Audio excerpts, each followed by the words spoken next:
It's time, Cougar Nation. Cougar Tracks. The best season analysis with BYU insider Mitch Harper on KSL NewsRadio and on video every day on the YouTube page for KSL Sports. Welcome into Cougar Tracks here on the KSL Sports YouTube and KSL NewsRadio, your legacy home of the Cougars. I am your BYU insider, Mitch Harper. Happy to have you on board onto this Friday edition of the show. Whether you're watching or listening, appreciate you for being on board. Big weekend ahead for BYU sports as the number 12 BYU football team gets set to take on TCU. And then BYU basketball prepares for a top 10 clash against number 3 UConn in Boston. But we start today's show off with an off-the-field story that's captured some headlines. The top story of the day. The biggest story in the world of BYU sports right here on Cougar Tracks. BYU basketball newcomer, transfer from Southern Illinois, Kennard Davis, was arrested on Thursday for an alleged DUI in Provo. Provo Police Department issued a press release due to multiple media inquiries, and they wrote the following. At approximately 11:45 a.m., on Thursday, November 13th, 2025, Provo police officers responded to a crash at the intersection of 900 West Center Street. During the accident investigation, officers found cause to place one of the drivers, Kennard Davis, age 20, under arrest for suspected DUI. Davis was transported to the Provo police station for further investigation and was subsequently cited with DUI charges. He was released for medical treatment for minor injuries, and his vehicle was impounded. That again from the Provo Police Department. So where does this go from here for Kennard Davis? Still no word officially from BYU if he made the trip or not to Boston because, again, BYU with a two time zone game, they left on Thursday for Boston to prepare to take on the Huskies, and BYU had a shoot-around on Friday morning at the TD Garden to get ready for UConn tomorrow. Tip-off at 5 p.m. Pre-game begins at 4 on KSL NewsRadio, and the coverage will also be televised on Network Fox. In this situation, I think it's easy to rush to conclusions, and you're going to have many people online that are saying, this is BYU now. This is the new BYU. I look at it from this standpoint. Remember Chaz Ayu, former BYU football linebacker and safety. Chaz Ayu, back in 2020, on February 9th, 2020, was charged on suspicion of DUI, reckless driving, unsafe lane travel, speeding, and an open container. I went back and looked at that. It was resolved 1 month later, March 11th, and that the former Utah County Attorney General David Leavitt at the time, he said on March 11th, 2020, there isn't any evidence to suggest those things occurred and everything dropped. BYU, in the case of Kennard Davis right now, they issued a statement to the media that was pretty general. We are aware of the allegations and looking into the situation. That was similar commentary that they shared for Chaz Ayu back then 5 years ago. I bring up Chaz because to say there wasn't any evidence to just suggest those things occurred, I'm not saying that's the case here with Kennard Davis because the limited info that we have is based on that press release. But I think we can't rush to decisions here, and I don't think BYU needs to make a knee-jerk decision and say Kennard Davis is off the team. I know there's an honor code piece, which makes it a little tricky, and how does that get handled with BYU? I'd like to think, though, that BYU should probably get some praise, I think, when it comes to their handling of a recent honor code situation involving former BYU quarterback Jake Retzloff. I thought they handled that excellent, to be quite honest, how that was, in many respects, a difficult situation, but it ended up being, I think, a positive for everyone involved. So I think with this Kennard Davis situation, I mean, me personally, if I was Kevin Young, I would keep him on the bench and keep him with the team. I don't know if I'd play him, but I'd keep him around the team. Keep in mind, Kennard Davis did not play on Tuesday against Delaware due to Achilles tendon soreness. So he's been banged up and, use this as an opportunity to fully rest up potentially. But we don't know the timeline of when this gets resolved. Could this be a month like the Chaz Ayu situation? Could it be days? We'll see. But I just think that until more information comes out, I don't think there's a rush to say, hey, kick him off the team. I think let it play out. Let all the facts come in. And then make the decision if you're BYU, if you're Kevin Young, if you're the school, make a decision then when all the facts have been gathered, and then away you go from there. So that would be my thought, because I just think back to that Chaz Ayu situation, because that was a very knee-jerk reaction moment for many people, many fans. They just see the letters DUI and they let their mind wander. Let's let the facts get gathered here in this situation for Kennard Davis, who, again, we don't know all the details here on that. It's very limited on what we have. So I'm of the belief, let everything be gathered. Let him be part of the team still.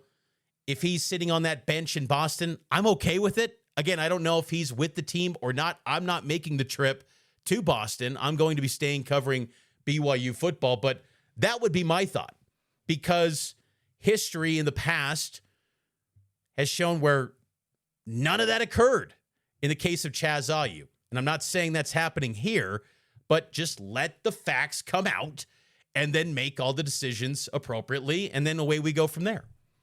So I'd keep him with the team. Let him practice still. Does he play in games? That's where I think is the biggest question. If this is an ongoing thing and it doesn't get any resolution in a very quick manner, does he play? That's where it becomes a situation where Kevin Young, BYU administrators, they have to make a decision there. But you keep him with the team, in my opinion, until all the facts are completely settled, and then you move forward with that. BYU basketball on the court does have a huge game on Saturday against the UConn Huskies, 5 p.m. tip-off against UConn. Cannot wait for this game.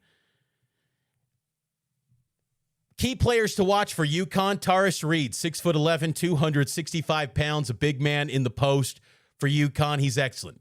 UConn is one of the best programs in college basketball in the 21st century, and they have been a juggernaut under Dan Hurley, who had some commentary when he was breaking down BYU film. When you watch, clips of BYU and AJ and Saunders, and, they got one of the best point guards in the country. I mean, when you see that quality on film, I mean, you get scared straight. You get, things that worked the first 3 games won't work. But it's fun. We're excited to get a chance to go play in Boston this weekend versus, one of the best teams in the country. So it should be fun. Do you sense a hint of sarcasm there from Dan Hurley? Scared straight. Look, he's an East Coast guy. He's probably looking at this BYU team from the West and thinking, he can't be that good. Like, BYU's talent is impressive. That shows up on film. There's no doubt about that. That shows up. But I don't know. I looked at that quote and thought, he's being a little sarcastic, scared straight. Because BYU is walking into a buzzsaw potentially in Boston. I know this is a homecoming for AJ DeBonsa, who said he's excited to be back home in Boston. He posted that on X. But this will not be an environment that's pro AJ and pro BYU. Maybe there will be some BYU fans and maybe there will be some AJ supporters, but this is going to be a pro UConn crowd. It's basically going to be a road game. What Villanova experienced in Vegas, BYU is probably going to experience in Boston. I'm curious to see how this BYU team responds. They're about a 3.5-point underdog in this game, which is, I think, a lot of respect for BYU. UConn hasn't played anyone yet of no. BYU's got to win over Villanova. One thing that stands out about UConn, though, a lot of continuity. 21st nationally in minutes continuity. You look at their starting 5. Reed, Alex Caravan, Solo Ball, Jalen Stewart. All 4 of those guys were on last year's UConn team and have been part of that program for some time. The only guy that's a new face in the starting 5, Silas DeMary, the guard transfer from Georgia, who BYU pursued a little bit in the transfer portal cycle. It's a really good team. I think in the post is going to be key for BYU. Kaba Keita, DeBonsa, Richie Saunders, they've got to clean up on the glass. They have got to limit second chance opportunities for UConn and dominate on the glass, because that was a point of emphasis against Delaware, in part because you know what's coming with UConn. Caravan's 6'8", solo ball's really good. I mean, this team can fill it up, UConn. This is going to be an excellent barometer. Even if BYU doesn't win this game, but maybe it's a one-possession game, within 5 points, I think you take that and say, you know what? Hey, hopefully we get a chance to rematch against those guys down the road. Obviously, if BYU wins this thing, we're talking about a team that should be in the top 3 of the rankings next week, in the top 25, and making a case to be knocking on the door of number 1, because UConn's number 3, and you're basically going into a road environment, long travel. We'll see what happens, but I think BYU is going to hang. I think I would probably lean UConn slightly because of the road environment and BYU still figuring things out. And with the Kennard Davis stuff, we did see a little bit of a drop-off for BYU initially against Delaware without Kennard Davis under the pretense of an injury, Achilles tendon soreness. So if you don't have him in this game, that makes things a bit challenging for the Cougars, because he's one of their best defensive players. And if you don't possibly have him, again, we'll see what officially comes from BYU on Saturday, but I would probably lean a little bit UConn on this one, but I think BYU will be competitive. I think AJ DeBonsa will shine. I would not be surprised if he puts on a spectacle, man, in his home environment and gets Boston fans saying, "We want him on the Celtics." So it should be a heck of a game. Tip off again at 5 o'clock right here on KSL News Radio. Let's take a break. We went a little bit long here. We'll take a break. We'll get to BYU football against TCU next here on Cougar Tracks. It's powered by KSL Sports. Welcome into Cougar Tracks here on the KSL Sports YouTube every day. Monday through Friday, we're coming to you here on Cougar Tracks with the latest in the world of BYU sports and BYU football. The number 12 Cougars are back in action, looking to right that wrong after last week's disappointing performance against Texas Tech. The challenge now in front of them is to take on TCU. TCU, solid team, average team in the Big 12. Not great. BYU should, I think, win this game, but it's going to be a challenge. Nothing's going to come easy. It's a different league in the Big 12. We all know that. Some numbers of note with TCU, 6-3. All 3 losses have come in the Big 12. Last week, they had a loss to Iowa State where they had a lot of miscues. All 3 of their games, they've had at least 3 turnovers, the Horned Frogs have. So they've got to take care of the football if you're TCU. For BYU as well, they got to take care of the football too. Last week against Texas Tech, that was a mess. The muff punt, the missed opportunity for an INT from Evan Johnson, then Bear Bachmeier's pick, and then kind of a last-ditch throw it behind the line of scrimmage, trying to make a play, fumble, Jacob Rodriguez recovers.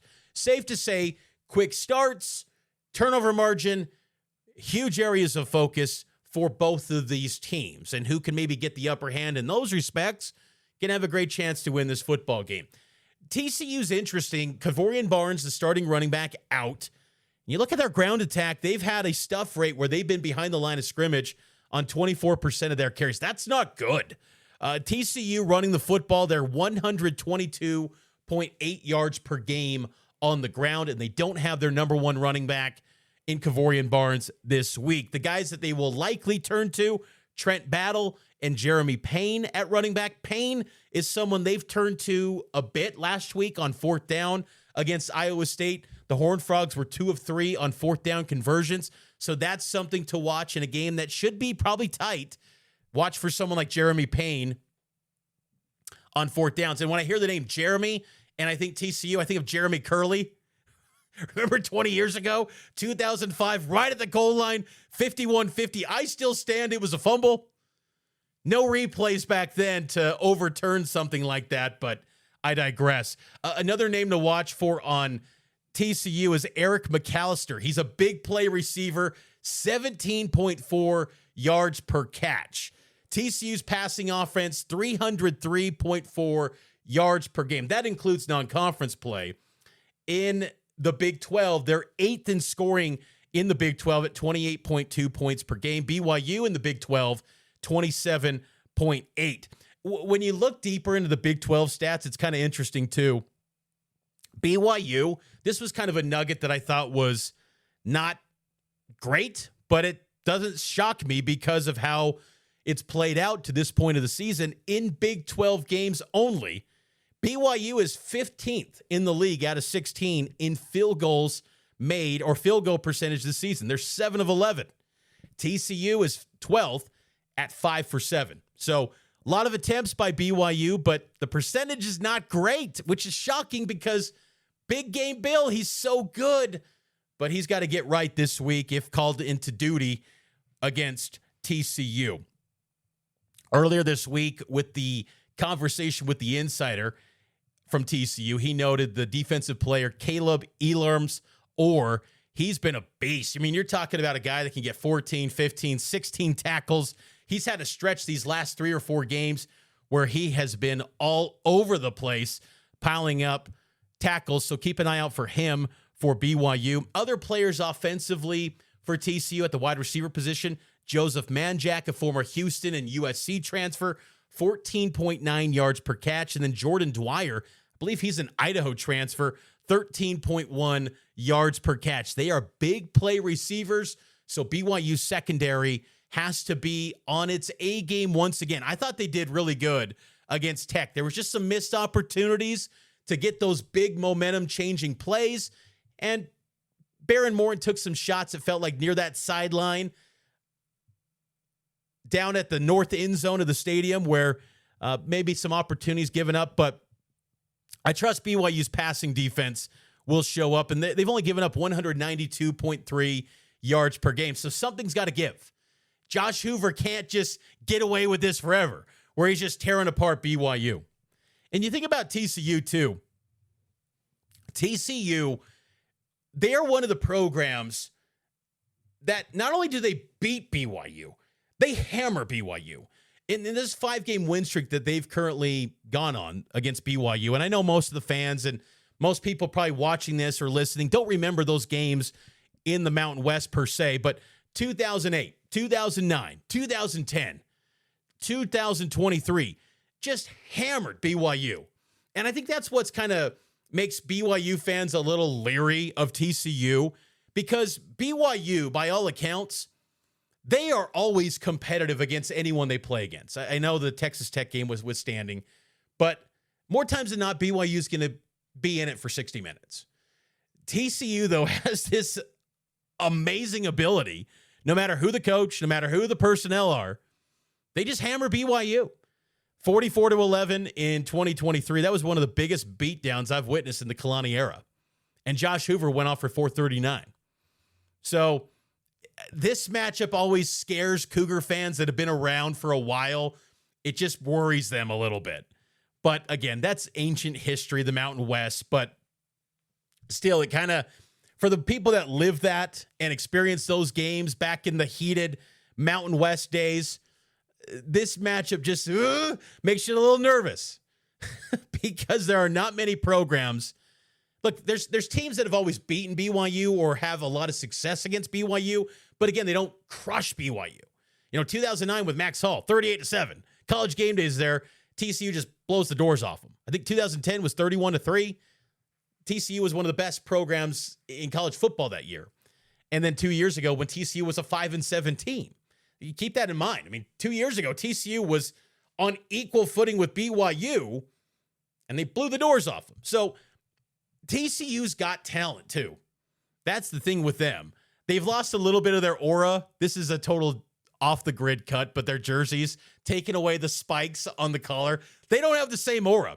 They are wearing, I noticed, their Oreo helmets and jerseys, black helmet, white jersey, black pants. That's what they wore in the national title when they got beat 65-7. So maybe BYU can tap into Georgia and put a beat down and serve the favor back to TCU with a beatdown performance. Some other notes on stats.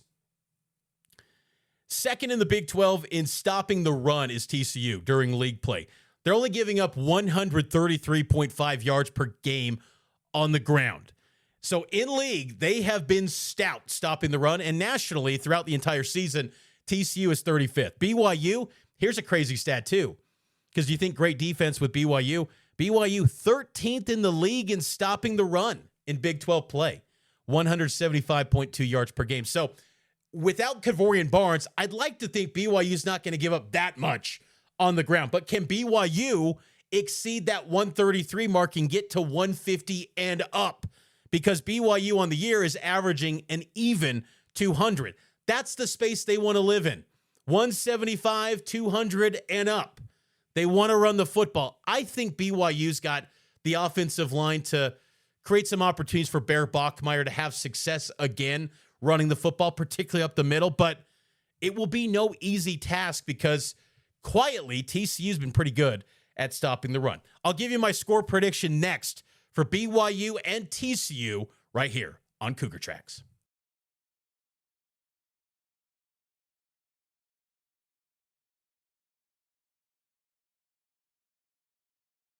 Welcome back into Cougar Tracks here on KSL News Radio and the KSL Sports YouTube page. BYU versus TCU. Kickoff at 8:15 p.m.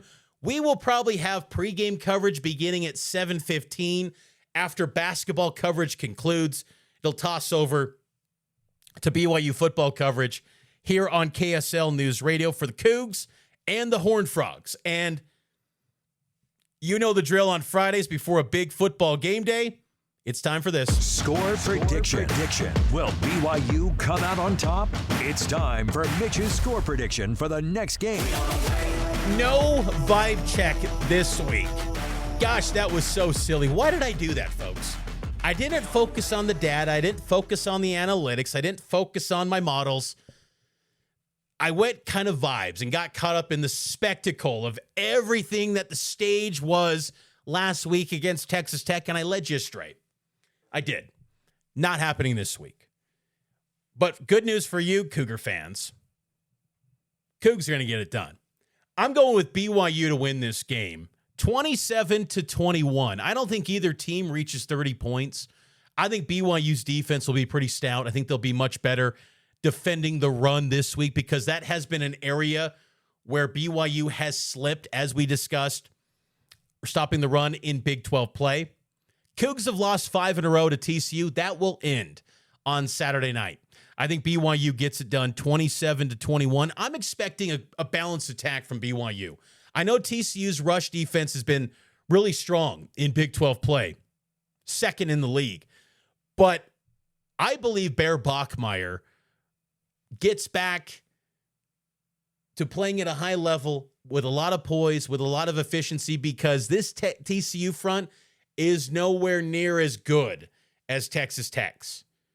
You're going from national champion potential good to just middle of the pack Big 12 team. And that's no slouch.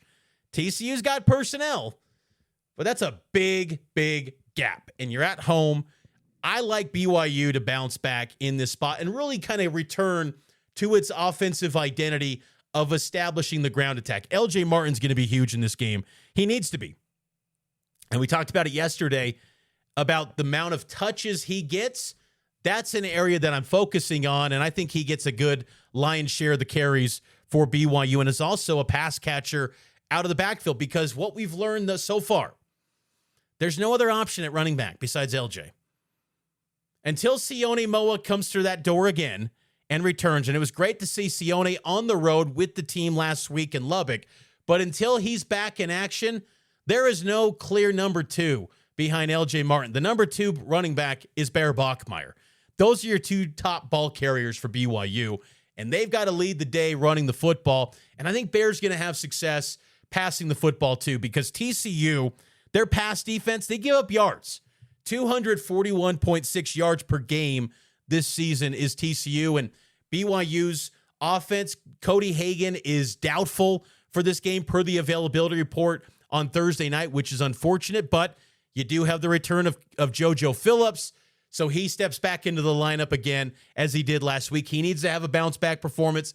Chase Roberts got to catch everything thrown his way. Parker Kingston's got to bounce back too. That whole receiver unit needs a bounce back. The entire offense needs an entire bounce back because I'll tell you, if you lose this game, the wheels could come completely off on this season. You could be going from talking about the playoff to then suddenly you'd be fortunate if you could get to the Pop-Tarts Bowl as a best case scenario. Because on the road next week at Cincy will be no easy task if you're on a 2-game skid. It won't be easy coming off a win. So this is a important game, but I think BYU gets it done and gets that victory over the Horned Frogs that they have not experienced since 2007. That's 18 years ago. A kid that was born then is now an adult. That's how long it's been since BYU took down the Horned Frogs. They take care of business and improve to 9-1 on the season with 2 games remaining in this season. That's going to do it for this edition of Cougar Tracks. I hope all of you enjoyed it. Make sure to subscribe to the show, leave a 5-star rating and a review. It helps out the show a ton. And I will talk to you on Saturday with post-game reaction from BYU versus UConn, and then football reaction as well for the Cougs and the Horned Frogs right here on Cougar Tracks. It's powered by KSL Sports and KSL News Radio.